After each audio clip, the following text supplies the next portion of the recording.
गौतम बुद्ध की प्रेरणादायक कहानी सच्चा सुख। गौतम बुद्ध, जिन्हें सिद्धार्थ गौतम के नाम से भी जाना जाता है, अपने जीवन के प्रारंभिक वर्षों में राजकुमार थे और उन्हें दुनियावी सुख सुविधाओं की कोई कमी नहीं थी। परंतु एक दिन जब वे अपने महल से बाहर निकले, तो उन्होंने जीवन के तीन सत्य देखे। एक बूढ़ा व्यक्ति, एक बीमार व्यक्ति और एक मृत व्यक्ति। इन दृश्यों ने सिद्धार्थ के मन में गहरे प्रश्न उत्पन्न किए। जीवन का वास्तविक अर्थ क्या है? क्या सच्चा सुख संभव है?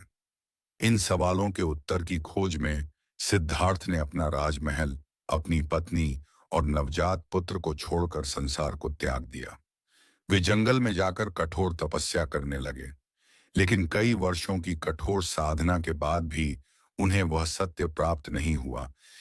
साफ सर है आहा अच्छी हुआ जिसकी उन्हें तलाश थी।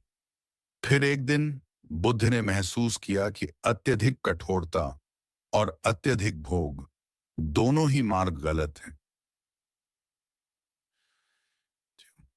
उन्होंने मध्य मार्ग का अनुसरण किया और बोधि वृक्ष के नीचे ध्यान में बैठ गए।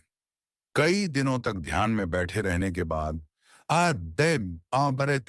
बाद उन्हें ज्ञान प्राप्त हुआ और वे गौतम बुद्ध कहलाए।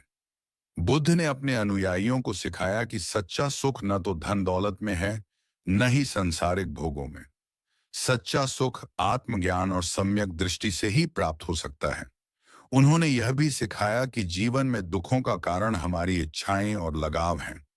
इनसे मुक्ति पाने के लिए हमें मध्यम मार्ग का पालन करना चाहिए। अब आसाद बसाए फलाम, जो कि नैतिकता, ध्यान और प्रज्ञा का मार्ग है। कहानी का संदेश: सच्चा सुख बाहरी साधनों में नहीं, बल्कि आंतरिक शांति और आत्मज्ञान में है। जीवन में संतुलन बनाए रखना, आत्म